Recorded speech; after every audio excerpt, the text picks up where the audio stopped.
الأيام دي العالم كله مقلوب عشان كأس العالم 2026.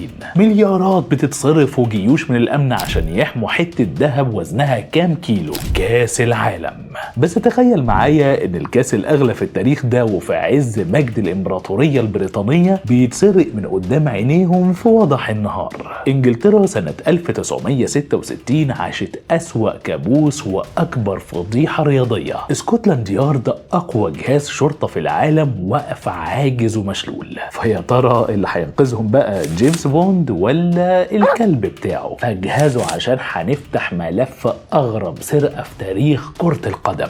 بس قبل ما ننزل بالتتر كده يا ريت تروح تدوس على زرار اللايك، ولو مش مشترك دوس على زرار السبسكرايب عشان ده بيساعدنا كتير. ويلا بينا نبدأ الحكاية.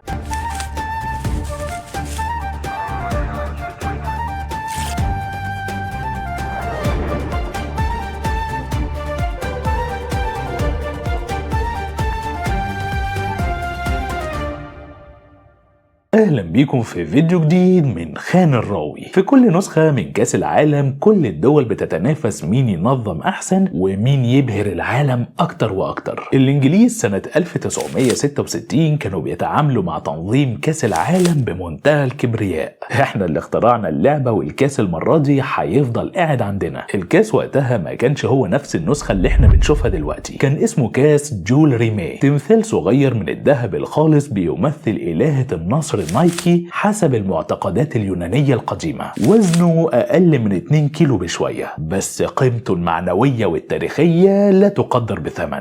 قبل البطولة ب4 شهور في مارس الاتحاد الإنجليزي لكرة القدم قرر إنه يعرض الكاس للجمهور في قاعة ويست مينستر المركزية في لندن. المعرض ده كان أساسا لجمع الطوابع، بس الكاس في الفترة دي كان هو نجمه الأساسي. طبعا إنجلترا كانت مأمنة الكاس بحراسة مشددة 24 ساعة. الكاس كان محطوط جوه فاترينا من الإزاز، والفاترينا مقفولة بقفلين وواقف عليه حراس مدربين مستحيل حد يقرب له. يوم الحد 20 مارس يوم الأجازة المعتاد الحراس غيروا وردياتهم وقاعة العرض كانت مقفولة. وفي وقت استراحة الغداء اللي ما كملتش ربع ساعة حصلت الكارثة. مفيش صوت انذار ضرب ولا صوت اقتحام عنيف من بره المبنى. الحرامي كان عارف هو بيعمل ايه بالظبط، دخل وخرج زي الشبح. في ثواني بريطانيا كلها اتقلبت والشرطة قفلت شوارع لندن. وطبعا الصحافة العالمية مسكت الانجليز غسيل ومكوى. انجلترا تفقد كأس العالم. ده وصل ان رئيس الاتحاد الانجليزي لكرة القدم كان بيبكي حرفيا، والملكة إليزابيث نفسها حست بإهانة شديدة وادت اوامر للسكوتلاند يارد ان هم ينزلوا بكامل قوتهم عشان يلاقوا الكاس، بس كأن الارض انشقت وبلعته.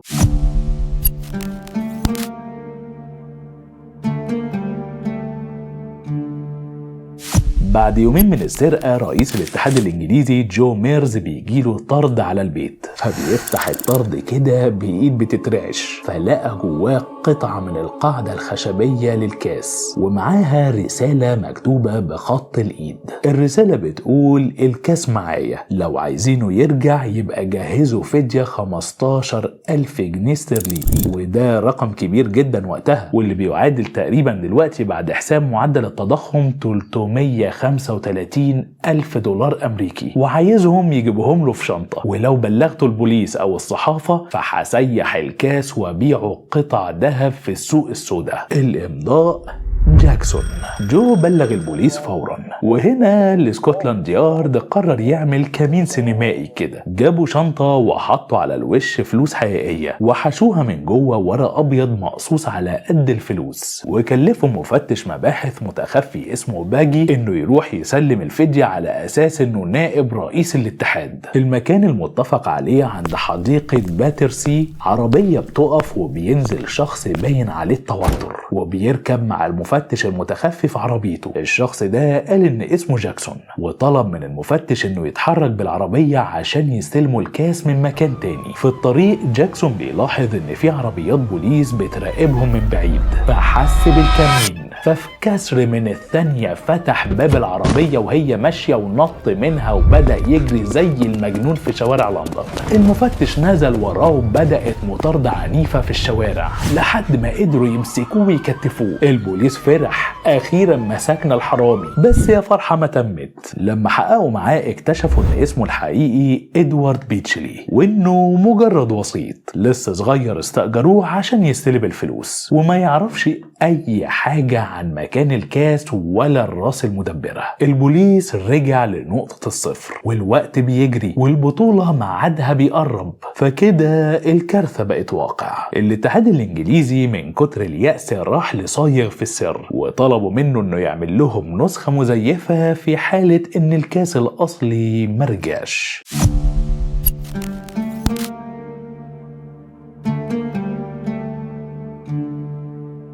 المهم بقى عايزك تركز معايا هنا كويس عشان القصة هنا بتاخد منحنى أقرب للخيال من الواقع. يوم الحد 27 مارس يعني بعد أسبوع كامل من السرقة في جنوب لندن في منطقة شعبية اسمها نورwood، شاب عادي جدا بيشتغل بحار اسمه ديفيد كوربيت كان خارج من بيته عشان يروح لكابينة تليفون عمومية يكلم أخوه وهو بالمرة يمشي كلبه الصغير، كلب هجين من فصيلة الكولي اسمه بيكلز. وهما ماشيين بيكلز بيسيب ديفيد وبيروح يشمشم تحت شجرة صغيرة جنب عجلة عربية جيرانهم.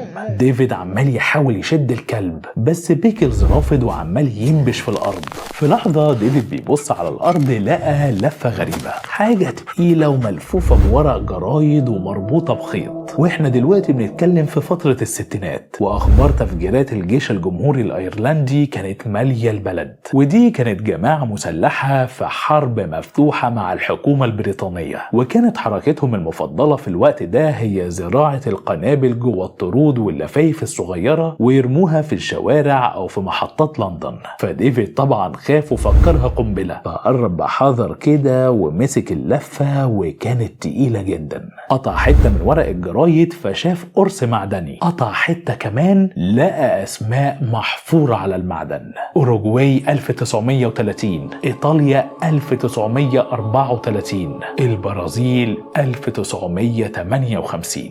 ديفيد طبعا اتصدم وعينيه وسعت وبص للكلب بتاعه وقال له بصوت بيترعش كده: بيكلز انت لقيت كاس العالم. صاحبنا شال كاس العالم وجرى على أقرب نقطة شرطة، دخل على الضابط النبطشي وحط الكاس على مكتبه كده وقال له: أنا لقيت كاس العالم. تفتكروا بقى البوليس هيفرح بيه وهيشيله من على الأرض ويشكره؟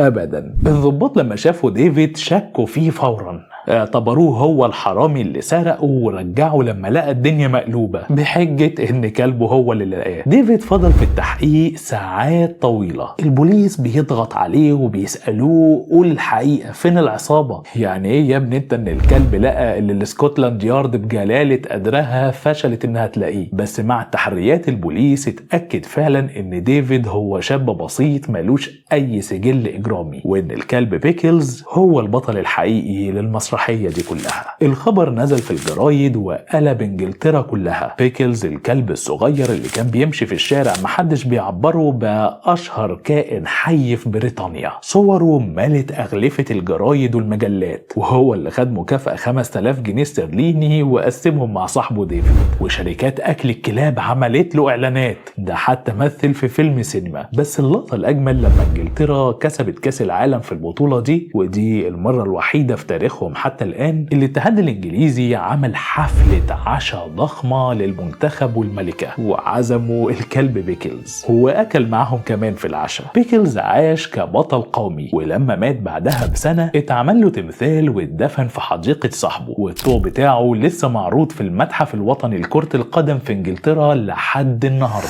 بس بعد النهاية السعيدة دي استنى هنا لحظة، في لغز في القضية دي ما اتحلش لحد النهاردة. لحد يومنا ده ده اللي سكوتلاند يارد ما يعرفوش مين اللي سرق الكاس اصلا. الحرامي الحقيقي اللي دخل المعرض وكسر الاقفال وخرج زي الشبح. تفتكر ايه السر؟ ازاي عملية زي دي تتنفذ بمنتهى الدقة بالشكل ده وما تسيبش اي اثر؟ اكتبوا لي ارائكم وتحليلاتكم في الكومنتات وهكون سعيد اني اقراها كلها. وما تنسوش اللايك والشير والسبسكرايب وتفعلوا الجرس عشان توصل لكم كل الحكايات المثيرة من خان الراوي اول باول. فلحد ما نتقابل المرة الجاية، سلام.